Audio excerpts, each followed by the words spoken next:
know what I'm saying, all the main parts of hip hop, a lot of it came from right out here.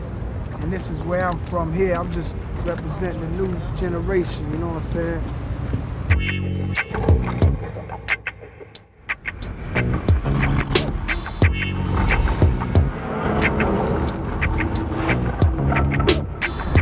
You know, there's a lot of talent that's out here every day trying to make it through the struggle out here.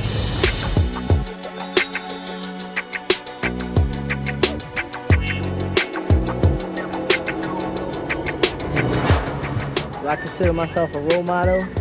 Yes, I consider myself a role model due to the fact that I'm out in the public, you know what I'm saying? It was something that I did not ask for, but being that I love doing my music, and my music is something that's in the public, I have to consider the fact that the kids is listening and watching and paying attention to what I'm doing.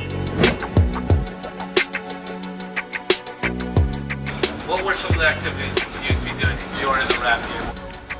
Well, this is movies. We don't really discuss it, but we could just say hustling, and you know everybody pretty much know what that entails. Understand?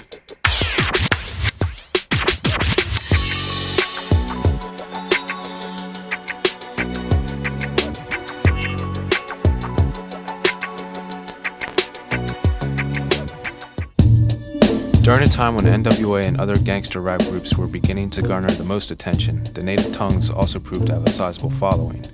Groups Jungle Brothers, De La Soul, and possibly, most importantly, A Tribe Called Quest countered NWA's vile gun talk with Afrocentric rhymes about life's less violent aspects. Tribe Called Quest, we like to be as complete as possible to present just about every situation of life, the yin and yang, the good and the bad. I'll say Tribe Called Quest represents black people, but if anybody else outside of our race could recognize the fact that we have been through pain and that we have been through a lot of shit, then come on and get down.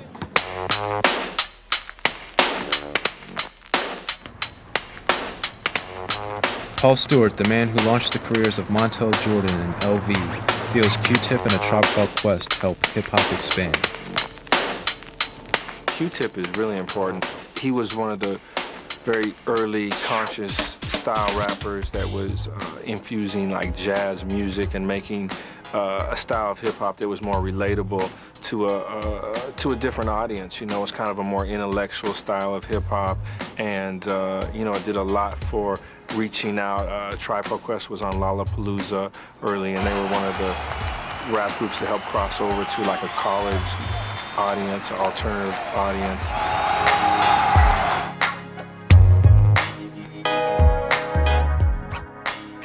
QD3 has produced Ice Cube, Too Short, and others, and scored Menace to Society. He says that Q-Tip and A Tribe Called Quest expanded hip-hop's creative horizons. Q-Tip, he's always been real creative. Like, he's never been afraid to like try new things musically and change it up, or maybe not, you know, go all the way gangster and try something more fun, you know what I mean? He's like always been creative and kind of expanded the horizons of what hip-hop should be. Like, how old are y'all? Like 8, 7, 11, 12? Well, when I was y'all age, I had to overcome things like, you know what I'm saying, everybody cramped up in one room in my apartment, you know what I'm saying? I didn't really have no space. I had to share things with my sister, you know what I'm saying? And my sister, who was older than me, who used to bully me. I used to not see my pops a lot because he used to work nights and he used to work days too sometimes. But just like normal growing up in the ghetto, man, you know what I'm saying? But I still had love because unlike a lot of people, I had a father and a mother in my household. So they kind of showed me how underneath adversity, they can hold it together, you know? And music was always constant in my household. So that always kind of held me together, even though we had points of adversity. So I don't think it's too much of a difference now. I think, if anything, the things of poverty and crime and single parenthood has just increased, you know what I'm saying? Born Jonathan Davis, Q-Tip is on the long list of legendary Queens MCs. Hooking up with the Jungle Brothers in 1988 for Black is Black and the promo on the Jungle Brothers Straight Out the Jungle album provided the platform for the Q-Tip fronted A Tribe Called Quest.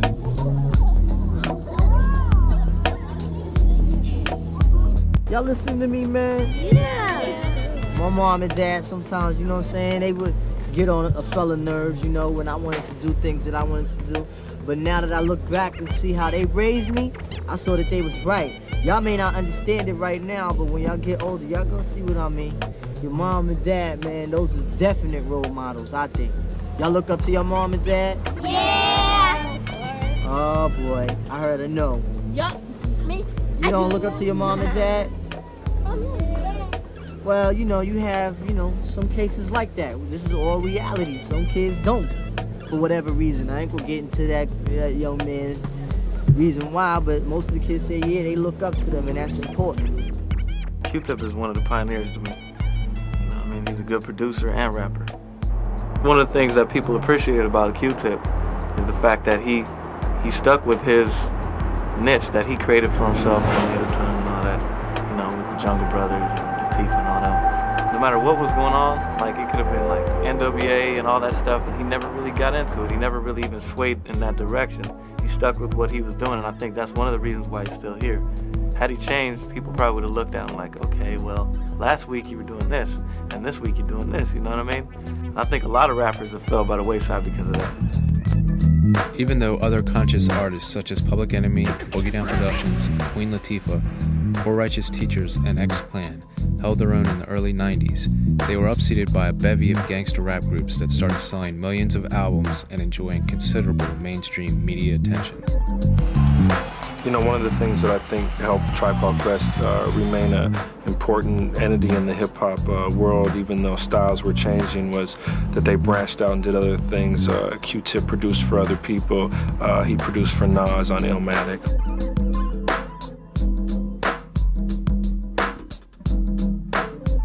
Queensbridge. It's also home of Mobb Deep. For Nas, it was the perfect backdrop for his poetry. It's like a little city out here. It's a little community. You know, it's a lot of bad, but there's a lot of good out here too. Good and bad, positive and negative.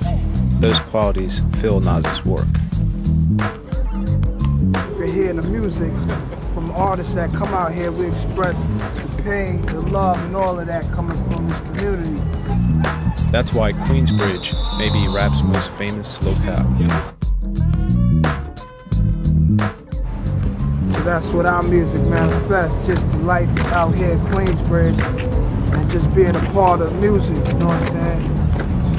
Queensbridge, that's always been like, you know, one of the early, you know, KRS-One might argue, but, you know, it was definitely an early area where hip-hop came out of, maybe not the first, you know, but been a lot of great hip-hop artists come out there. MC Shan and the Juice Crew, Marley Marl, and, you know, Biz Markie and Big Daddy Kane. I'm sure Nas, growing up, you know, in that area, they have to feel a lot of pride for somebody like Marley Marl, who produced all these great artists, and, you know, I'm sure they influenced them a lot. I mean, right there even shows how much this community has been involved with just the whole progression of hip hop. I can't really say progression because then I'm claiming too much. We trying to claim too much, but we definitely play a major part in the beginning stages where hip hop started really getting bigger and larger. You know what I'm saying? As far as KRS-One versus MC Shan and Marley Marl, you know what I'm saying? It was the Juice Crew against BDP. Now that was the most exciting thing that ever happened to hip hop, you know what I mean? Because it was about respect, it was about being loyal to the art, and it was about just, you know what I'm saying, representing your grounds.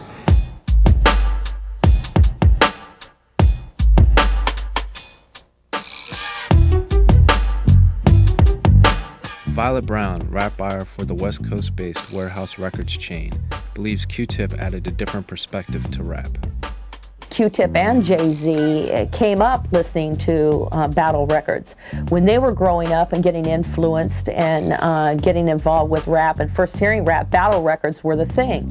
Battle Records were the records that really helped the MCs develop their skills and made them known within their own little communities. KRS-One made a record coming at Shan, MC Shan, which was a major pioneer in the rap community back in the early 80s. So to go against Shan was meant a lot. So when KRS did that, that's when everybody that listened to rap had to really sit down and take it serious.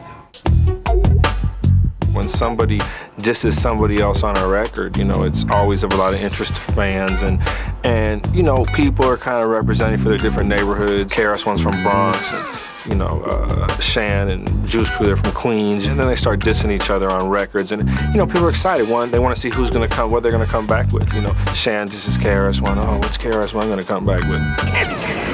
I think they've been very important to the development of hip hop and getting people interested in it. And you know, it's like dirt, it's drama. People love that stuff. They eat it up. That's how we are. When we go outside, we can live in a poor neighborhood, but we'll be driving big, expensive cars.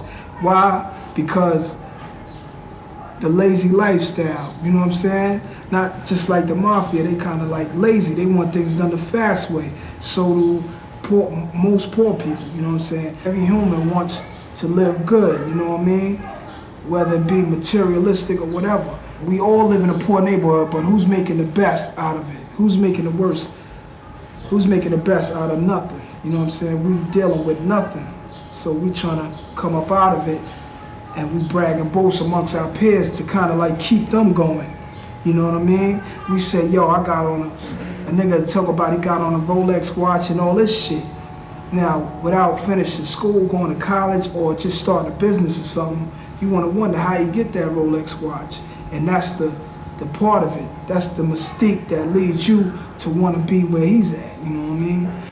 Getting a reputation in the streets without having to gangbang or fight or trip, you know what I'm saying? So hip-hop was a lot of people's savior at the time, you know what I'm saying? Hip-hop was the positive alternative to doing stupid things, you know what I mean? So bring the drama when you're coming, best believe I'm down. The golden child just arrived straight out the Chi-Town. Hi, you silver nigga, cause I'm coming like the Lone Ranger. Danger, danger, Dr. Smith, the human torture chamber. A lyrical passenger, but wild straight from the penal. I'm found deep in Delhi is my style. Straight out the gate, a thoroughbred, running like the feds, never scared. From these streets, quick to bust a motherfucker's head. Instead of fighting, now you're boasting and talking about who's the baddest. At least you're talking, you know what I mean? So to me, it started off as a positive thing, and no matter what they were saying about each other, it sure beats what they were doing before that.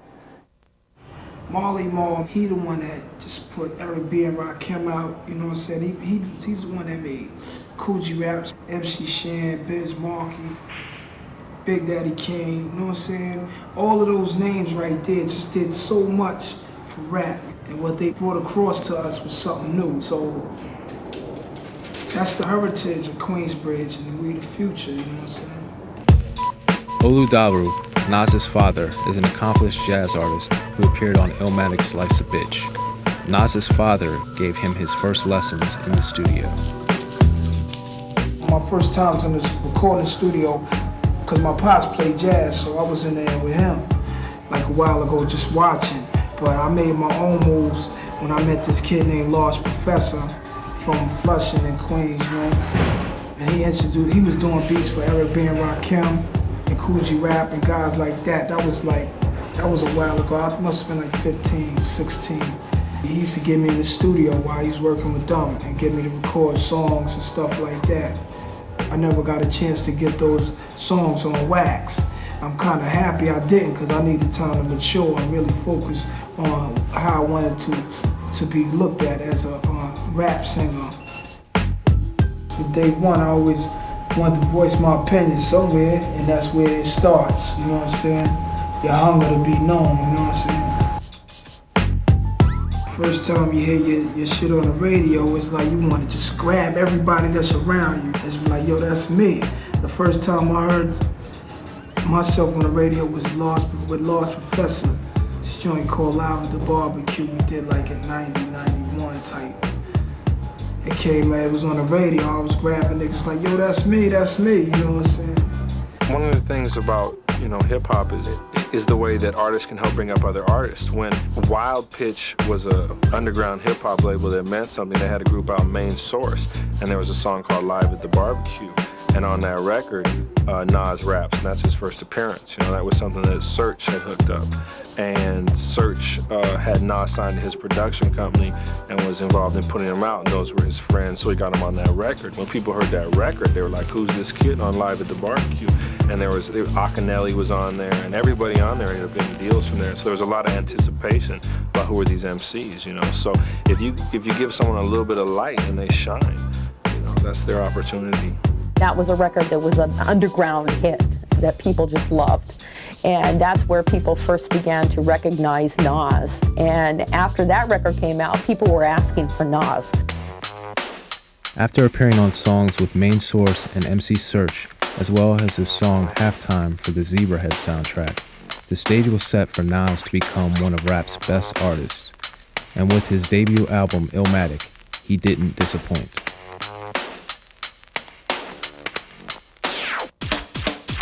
Big John Platt, who signed Jay-Z and AZ to EMI Music Publishing, thought Nas's album was a brilliant slice of hip-hop. I can remember hearing Illmatic, and he had a song on there called Life's a Bitch. And I thought that was an amazing, amazing song. And from that song, I did a deal with AZ, who was the guy rapping on Nas's album with him on that song. Truth be told, I signed AZ off of one verse. AZ got a record deal off of being on one verse on Nas's album.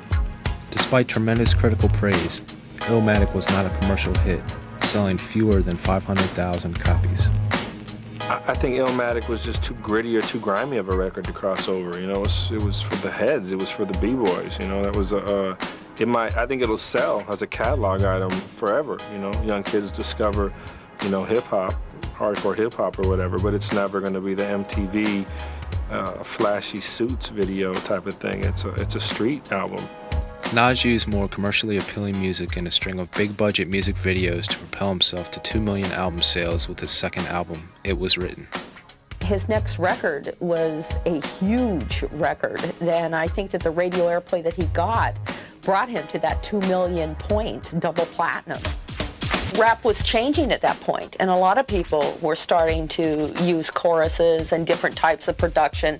Records were becoming to be more radio-type records in the rap world. At first, you just appreciate the money, any little bit of change you can get. But after you start to really see some money, I mean, that becomes a part of it, and when it does, it's only right, you know what I'm saying? It's good, you know, it's all good when it's time to be all about the money.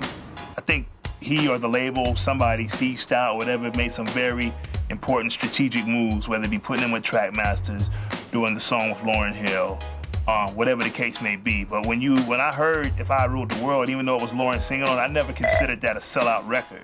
You understand what I'm saying? That never was a sellout record to me. Just a good song, and he was credible. He stayed credible in that, you know, in that song with the, you know, the Hate Me Now song with Puff. You know what I mean? I don't feel like Nas is selling out or trying to cross over when he does those type records, because he somehow keeps it Nas at the end of the day. With artists such as the notorious B.I.G. dwelling on their materialistic spoils, rap underwent another change that was criticized. Don't believe everything you hear in records, because people nowadays are saying things in records just so you can buy them. Use your mind that God, I believe, gave you and empowered you with to distinguish between an artist and an act. I definitely think that society, you know what I'm saying, is definitely to blame for the situations that we are in. And we are definitely speaking on what we see and what we live. But I think when you constantly portray that one side, I mean, it's wrong. And I won't say that we influence the actual violence to go on, like a kid will listen to our jam and then go out and do things, because I don't believe that, because I believe God has blessed us all with the power of choice. It's the person who you are judging on which way you want to go, whether the right way or the wrong way. So it's not necessarily music's fault. I don't think it encourages any type of violence, but I definitely think that it plants the seeds for it.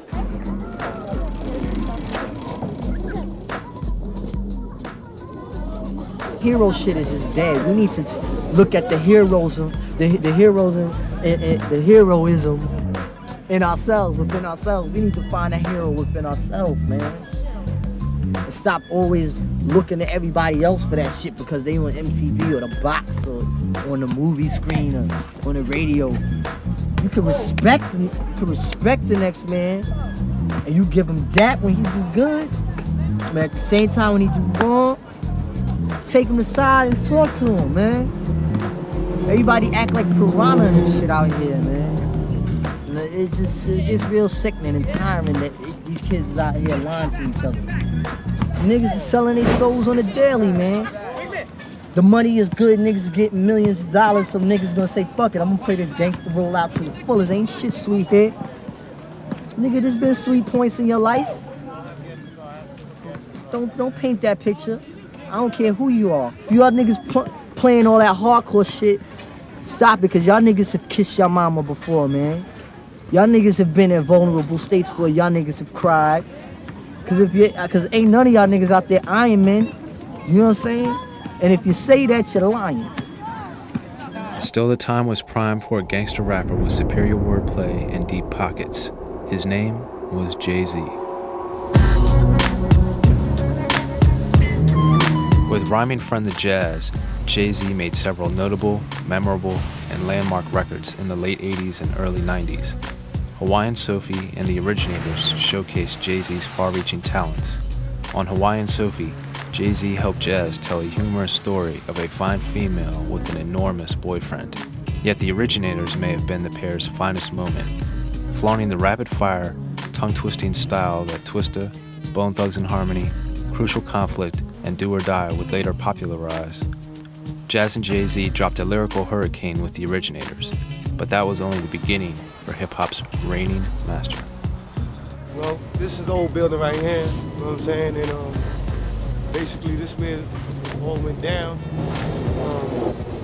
Come through every once in a blue, we show love. That's good. Dig his music. Oh, no doubt. Check the hottest thing going right now. You know what I'm saying? Who are we talking about? Let's hear his name. Huh? Jay-Z. Yeah? Jigga, the hottest thing going. Y'all don't know that? Y'all better know. Bossy, son. I'm telling you. Jigga talks about money and material objects that he has and that most people want. And it's kind of a fantasy for a lot of young, I think, of the listeners, you know, all the things that Jay-Z's talking about that he owns, you know, they want to have. Platinum jewelry, Cristal, champagne, those type things, Rolls Royce cars, those things wasn't like nothing hip-hop people was checking for, you understand what I'm saying? And Jay brought that to the forefront. You know, I don't write lyrics, so I mean, I just went in there and just, you know, did it and shit. But it's not really a freestyle because I organize it, you know, in my head. It ain't like I'm just winging it and shit. The shit is organized, but it's yeah, you can say it's a freestyle. It's just not written. It's an organized freestyle. I think Jay's lyrical style is one of the most relaxed lyrical styles, but with the most impact. And like, I guess he has one song where he say he'll slow flow you to death, you know what I mean? But every word he's saying is so interesting that it doesn't get on your nerves, you know what I mean? I think he has one of the most creative styles around it, because it's almost like he's just talking to you. It's almost like he's just talking to you, and he's just telling it like it is. It's beautiful. And I think that Jay-Z was definitely Biggie's heir. You know what I mean? I think a lot of people felt that at heart. You know, there's been rumors that he got his lyric book and all this stuff, you know what I mean? And not to say that Jay-Z was reciting Biggie's lyrics, but, you know, it's still like a gesture. You know, he handed down, passed something down to Jay-Z. You know, you the one. Take over and, you know, keep it going for me. Jay-Z's debut is viewed as a classic. The Brooklyn rapper's gritty, intense tales of life on the street positioned him as one of the genre's leaders. I had heard Reasonable Doubt, his first album, and like just fell in love with it. It was just so vivid, and he just told the story so vividly. You can just close your eyes and picture it, and you just knew, a lot of people knew someone like the things he was talking about on that album. We looked at it as like work, you know. When we first heard it on the radio, it was time to, you know, hear it more on the radio. It was the next step. It wasn't really you know, the jubilation or the, you know, excitement of hearing on the radio. It was just like, you know, what's next? It's time to, you know, push on. I can remember I called Rockefeller one day. This is when Rockefeller was just a baby label. And so they put Dame Dash on the phone. Dame gets on the phone. Yo, what's up? I was like, yo, it's Vic John Levi Publishing. You got paper? You got paper? We want a lot of paper. You know what I mean? So I'm like, so we were talking for like just a couple of minutes. I got on the phone. I was like, God, this guy arrogant, man. So a friend of mine actually knew Damon and Jay and everybody, and he gave me a formal introduction to them. And it was all love from there. You know, I just come to find out that Dame Dash is really like one of the nicest guys around. He's Jay's pit bull, and you just got to know him and know how to deal with him. And he's not taking no shorts. And that's the mentality of the newer people today in hip hop. Well, in the beginning, you know, I was managing Jay, and you know, we were shopping the demo. A lot of A&Rs weren't feeling us the right way. You know, we got together. We decided to do it ourselves. You know.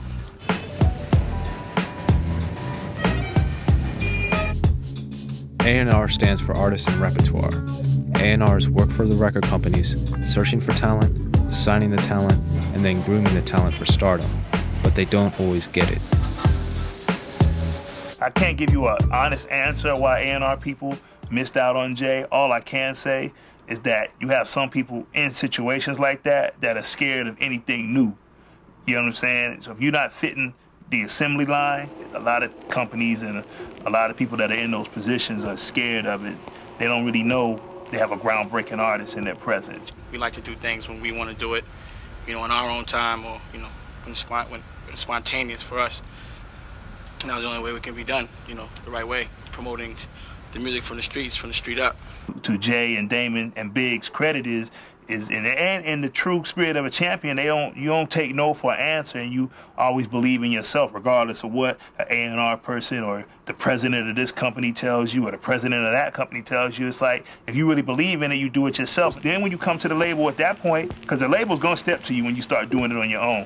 But you got a game plan there, and you're showing them how to help break this music. Can we curse? Yeah, sure. Yeah, Just dealing with the bullshit of record companies, you know, promising one thing and saying they can do things.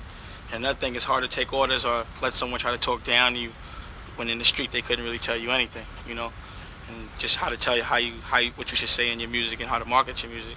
We just knew we had to do. We had to build our music from the street up. Now whenever we get the urge, whenever we feel the streets telling us what to do, we just go ahead and do it. You know, we want to do a video, we do it the next day. You know what I'm saying? I mean, you have to politic, you know, just with the bigger picture, just so that everyone can feel your music, not just like on a ghetto level or neighborhood level. We want to be heard on a national basis, even a worldwide basis, so we might have to politic. But in general, you know, what we want is what goes. A hustle is a hustle, you know? Anybody knows that. You know, if you've sold cars, you can sell records. And, you know, that transfers into any hustle. You know what I mean? So if you got hustle in you and you've ever had to hustle in your whole life, you can take that hustle and apply it to the record business. It's exactly like the drug game, exactly. You got, you know, radio cats, you know, extortion and all that, you know, radio cats, they give you, you know, such and such spins, you know, they want you to come into your town and, you know, do a free show for them or whatever. You know what I mean? It doesn't matter, you're gonna do the show. You understand? Or, you know, the future, the next record might not get 70 spins or whatever. I mean, it's very parallel. It's exactly like it. As far as Jay-Z's past, like, I don't know for a fact what he did in his past, but I do know he has heart and he has like a no-lose attitude. College can't teach you that. Jay and Dame and them is people who they haven't taken anything that's crossed their path in life for granted. That's what I love about Dame. Like, he don't even know what that word means. You know what I mean? And you got, that's the mentality you gotta have to really win. Like, can't, like, I can't stand nobody come and say can't to me. And that you learn that kind of, like I say, from the streets and growing up and however you grew up, where you just know, like, I could do anything I want to do. You know, a lot of cats say they want to do things but don't know how to tell people they want to do it or don't know how to make it happen. You know, what you just have to understand is you know, you have to learn how to promote your music, And the next thing black people have to do is learn how to distribute. You know, that's a bigger picture. You know, that's something that we haven't even touched, and you know, also owning your master. But which we do. But which we do, you know, question. But that's basically it. You know, you have to learn how to control your music and know how to market your music. You know, and then also learn your craft. You know, if somebody's telling you something back in the day, back in the day, people were just happy to be out. They were selling their publishing or just even giving it away, taking little advantages. I heard cats were selling their publishing for chains and stuff like that. That's ludicrous, you know. Jay-Z's catalog is long. The list is long. You talk about the songs that Jay-Z writes for Jay-Z albums.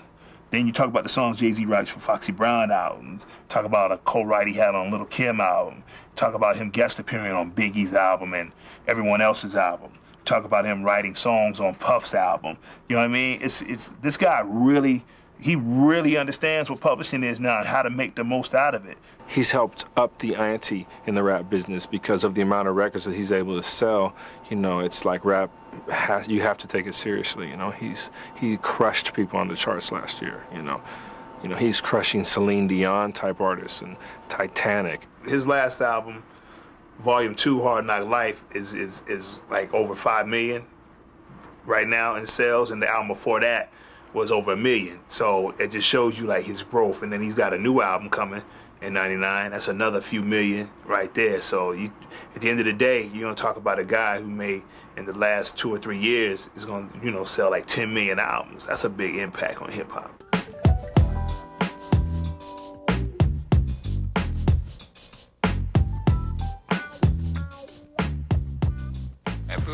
Before the record was out, I wasn't struggling, you know. I mean, I didn't want for anything, so the record didn't change anything except for, you know, maybe, you know, being in the airport or whatever, you know, being noticed more instead of being, you know, rather, you know, on a low, you know, the high profile. Everyone notices you, asks for autographs and things like that. I could speak from Jay's perspective. I mean, I think he's dealt with his success very well. I mean, he's just like a humble person.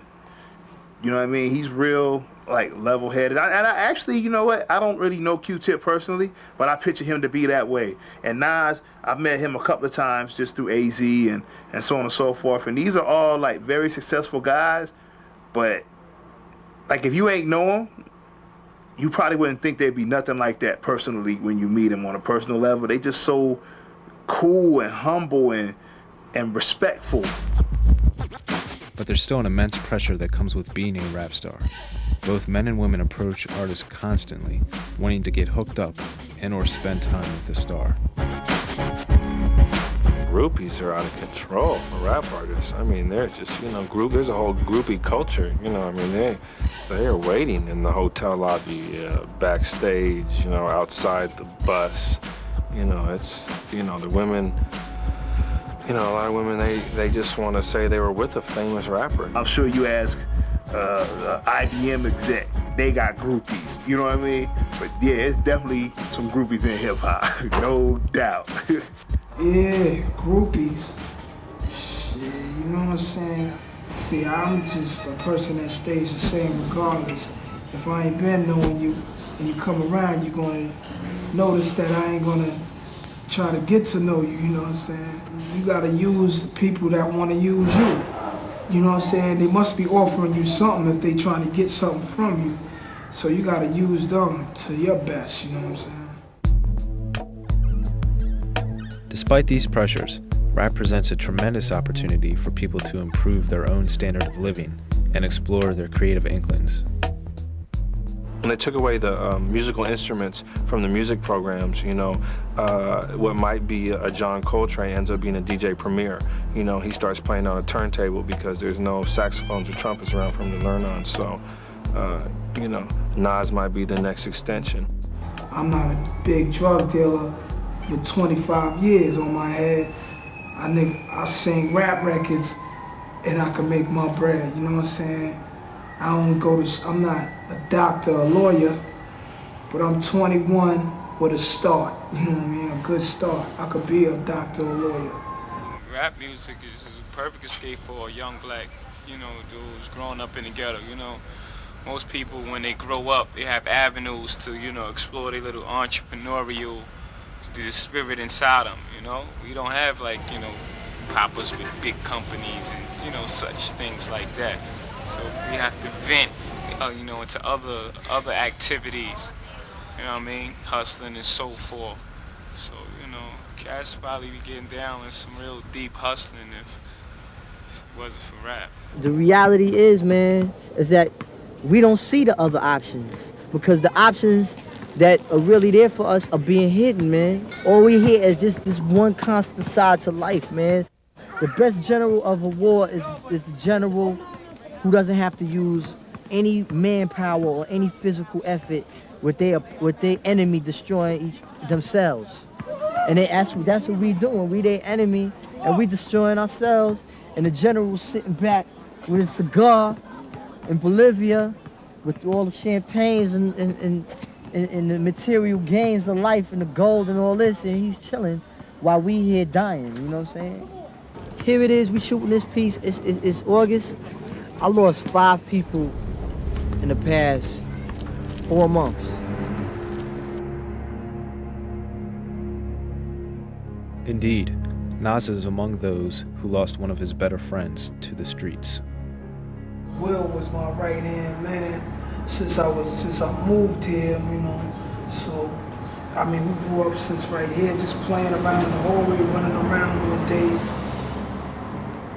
Used to be like mad young, just hooking up equipment, the speakers to this. As soon as the moms go to work, just hooking the speakers up to the amplifier, just transforming all of her stuff around into like a hip hop type of unit instead of a wall unit, a nice little area where she entertained her company.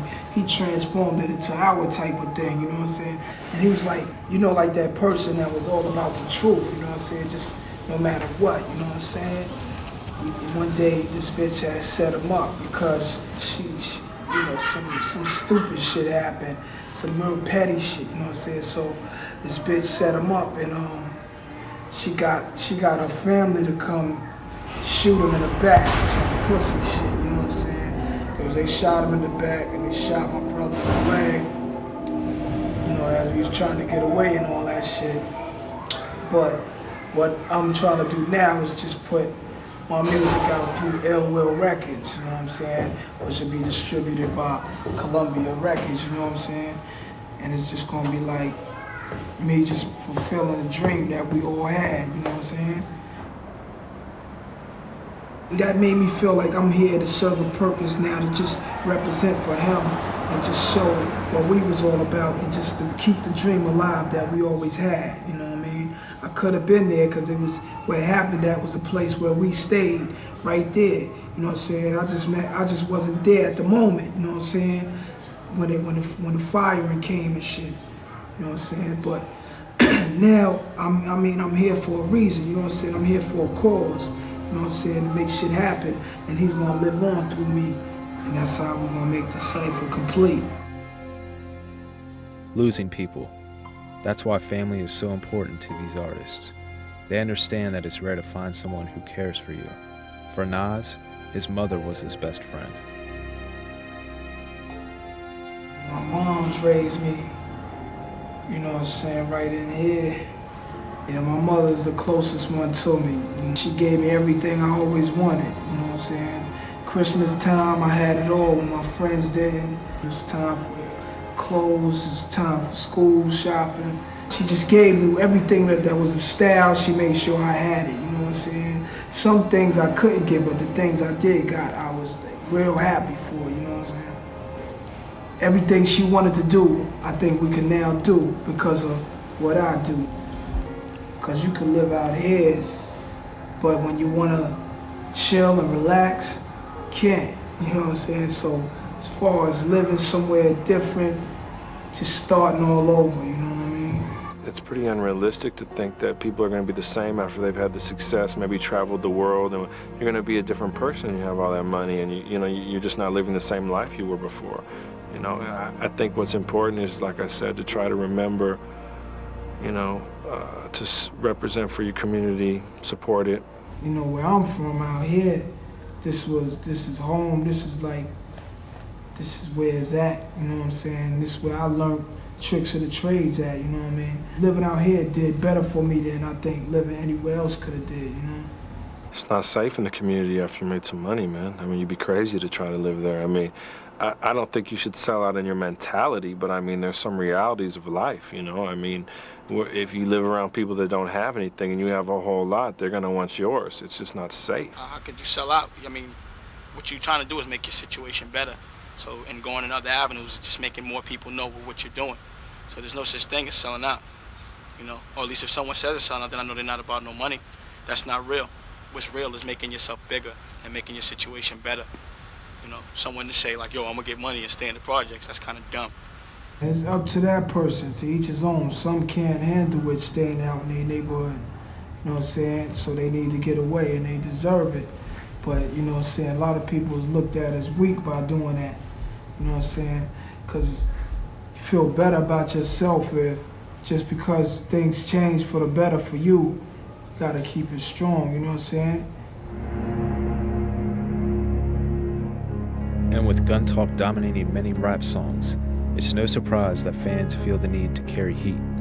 But Nas says it really isn't necessary. There's no reason to carry a gun unless you feel that you're endangered by someone, or you scared of someone, or that you might have beef with some particular group or whatever. Whenever necessary, I think any wise man would. The most of the time I feared about living here when I was young, when I couldn't defend myself from shit was going on, because it was older niggas doing shit. It was a big world, and I was young, and all I had was my mom's and my brother, you know what I'm saying, my younger brother, you know what I'm saying. So all I did was just handle myself to get to a position where I could say, I'ma hold my ground. I'm old enough to control my destiny and not to be bullshitted by no bullshit niggas no more or nothing. After growing up here and seeing my man that lived upstairs getting killed and then my brother shot, like, you know what I'm saying, that showed me what type of world this shit is, you know what I'm saying? I mean, we could be out here trying to make our little money, risking our freedom, doing it the illegal way. We could be out here carrying guns for purposes that society doesn't see sane. And, like guns, weed plays a major role in rap lyrics. Blunts, weed, pot, herb, chronic, dozier, stinky. It's part of the culture, man. It's the drug of choice of the hip-hop generation. I mean, definitely Hennessy and 40s and all that stuff have their days, but, you know, trees prevail. Yeah, it seems as though weed is the drug of the rap world right now, just like it was the drug of the rock world when I was growing up. There's weed and there's champagne and liquor. And that's really it in hip-hop. There's no cocaine, no heroin. There's none of those things in hip-hop. Weed is no big, I don't know if it's a big influence or not at this moment in life, you know what I'm saying, on my music. I don't know if it's a big influence on my music or on myself or what. It's just here, you know what I'm saying? Some people like it, some people don't. I mean, it's an old tradition that's old as, you know, as long as man been here, that's been going on. When I picked up on it, I was young, you know, but I mean, now it's a big thing in the rap community, you know, everybody. I'm sure marijuana business is big as coke business now, you know, due to what a lot of lyricists talk about, you know what I'm saying? It does good for the people that likes it, you know what I'm saying? Some people do it just to be there, you know what I'm saying? Some people who never smoked weed before, just because a lot of people do it now they want to do it. They want to see why it's the shit. With rap's anti-establishment message, it comes as little surprise that many rappers harbor negative feelings towards cops. It's like Vietnam. It feels like when cops come out here, they come for one thing and one thing only, and that's to treat any man out here like the bad guy, like they was just born to be wrong, and like they came just to regulate us, you know what I'm saying? It's like they are the enemy, straight up and down. Police officers, you know what I'm saying, the cops is the enemy, you know? There's no way There's no way you can get around that. You could be driving an expensive car with a license, but you're gonna have, the war is still on. You know what I'm saying? You could be a doctor on your day off, chilling, feline, everything be feline, and you chilling in your luxury car, and the cops pull you over. There's no telling what's gonna happen when the siren go off. You might leave driving away. You might leave driving away. You might leave in jail. You might leave a dead man. You know what I'm saying? That's reality right now. Because it's war. You gotta be prepared to fight with them, or else just be a sucker to the system. I mean, there's no way you can win. And once they try to put you in jail, you got a record, probation. It's a trap. Cops definitely have it in for rappers. What do you think, man? I mean, the cops making what, 30, 40, 50,000 a year, and the rapper might make that doing a couple concerts or something. They see this guy running around and they talk about violence against police. They stand for almost everything that's against what the cops stand for. They got power to do things that, the average Joe on the street doesn't have the power to do when they're jealous of you and so on and so forth, you know what I mean? And that's not all police on the whole. I mean, you know what I mean? In any situation when you're talking about someone's bad, it's usually a small percentage of the people that are bad, you know what I mean? And I think that with the police, it's a small percentage, but that percentage definitely makes their impact be known.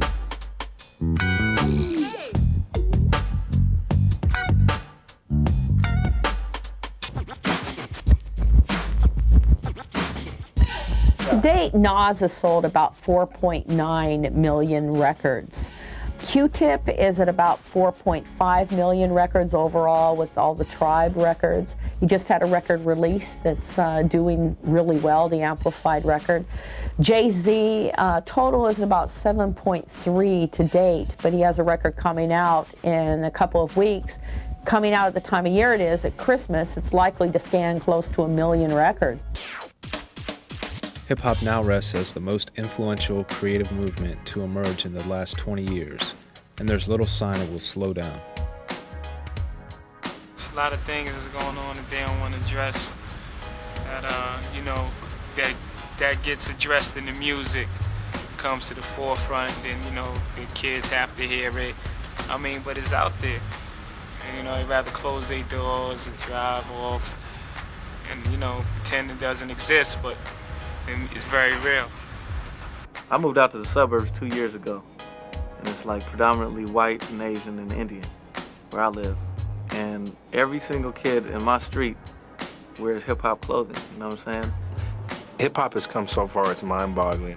To me, it's the international movement of this generation. The message that's in my music is to tell everybody that listens to it and listen to me to keep the music that I'm doing alive, because it's about something. It's about a whole lot. It's about self. I have faith that people gonna wake up, man. I really do. I have that faith. And because of that faith that I have, that's allowing me to keep doing the jams that I want to do. So you guys gotta go. Yeah, man. I mean, you keeping us crazy long. I want to get the hell out of here, get back, you know what I mean? So we out, man. All right? Rockefeller, y'all. Rockefeller. Over that door.